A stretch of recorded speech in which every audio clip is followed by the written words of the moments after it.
I was talking to Sterling Marlin the other day on the phone a couple of days ago, and I told him who my guest was going to be, and he brought up the accident on pit road, and then we were talking about that, and he said, and I said, yeah, it was 1974 Talladega, right? Right. And then he said Grant Adcox, and I was like, yeah, okay. So he knew all about it too, the history and stuff. Yeah, and you know, Sterling and I both have our birthdays in June, and that caused us to have. I'm a June baby too.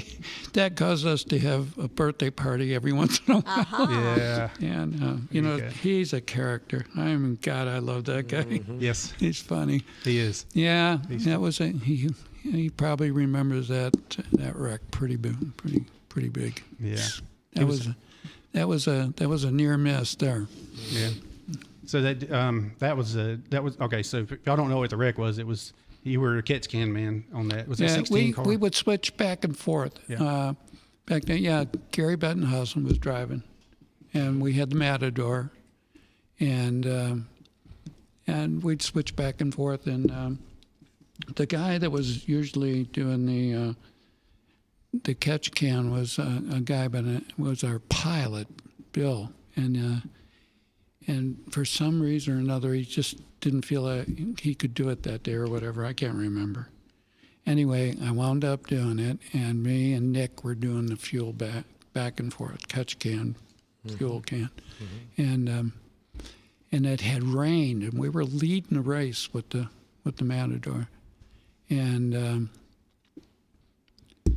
it was kind of one of those deals where, oh, crap, it's going to rain again, and it did. And so they stopped the race, but back in those days, you know, you didn't slow down. You sped up to get on pit road as quick as you possibly could, you know. Well, when it rained and they semi-dried the racetrack, but they didn't dry the pit road.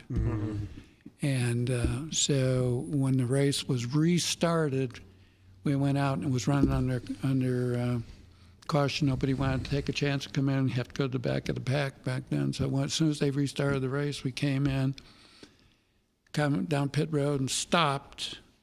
And that makes me on the catch can with my back to the other cars. And Grant Adcox, God bless him, came smoking down pit road about 100 miles an hour, right? Loses control of the car. It spun. And when it spun, it crashed into us backwards while we were up on the jack, and it hurt six of us, but it really wiped me out, you know.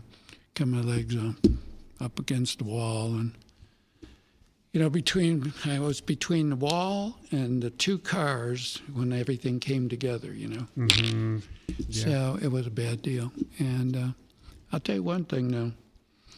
That's when you really know the other side of Roger Penske, because that guy, he moved when it happened. It was like, I don't know. I, you know, believe it or not, I was conscious. And when it happened, the guys that really moved were Buddy Parrott, who was my friend, you know, and he ran back and saw what had happened, took off his belt and made a tourniquet. And I was like knocked out at first and came to, and I tried to get up, and Roger said, "Don't get up. You can't get up." I said, "I can get up." And he goes, "No, you can't get up." He said, "You're hurt really bad."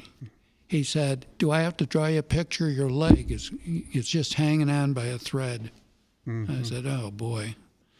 And so he got a hold of the guys that were doing the safety guys there, and they actually tore down a part of the fence to get me out and get me into the into the infield care center, and you know what that's like. You've been there.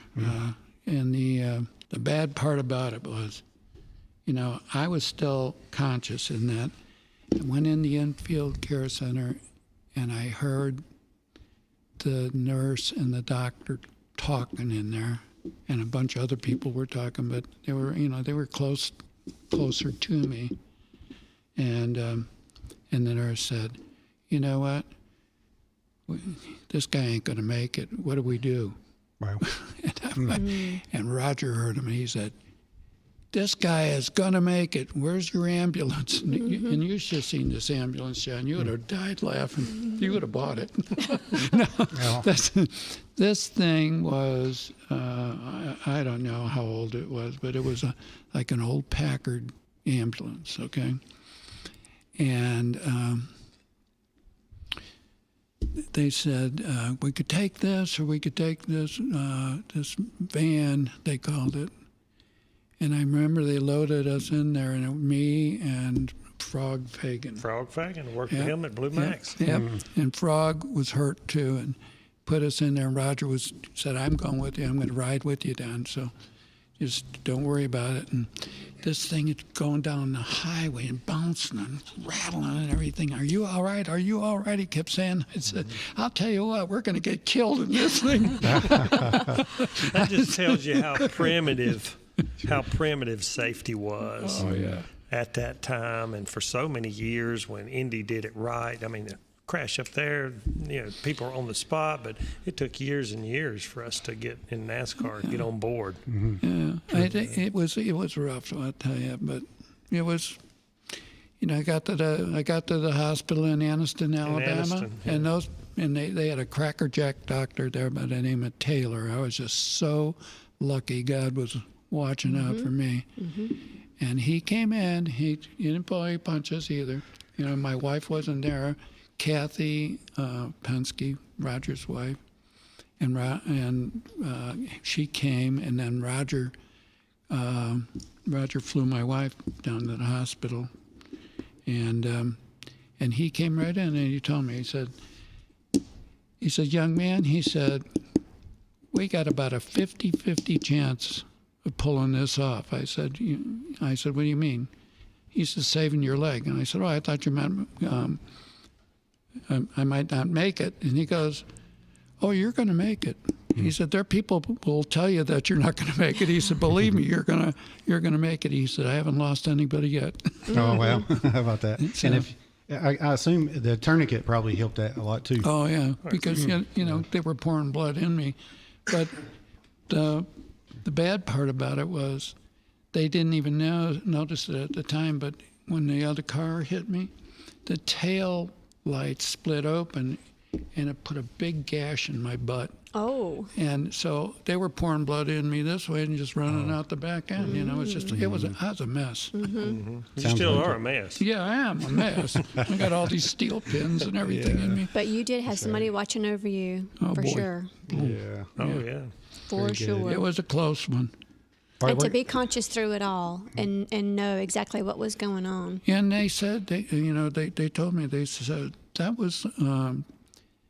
wasn't irregular. They said sometimes when people get in a real bad accident like that, shock takes over. And Yep, exactly. You just. And you didn't feel it. No. Right. Welcome to Racing Roots with Ham. If you don't know our host, David Ham, he's a 25-year NASCAR veteran, engine builder, and jackman. Live every Monday evening, we have a new guest From the racing world with their stories, their paths, their racing roots.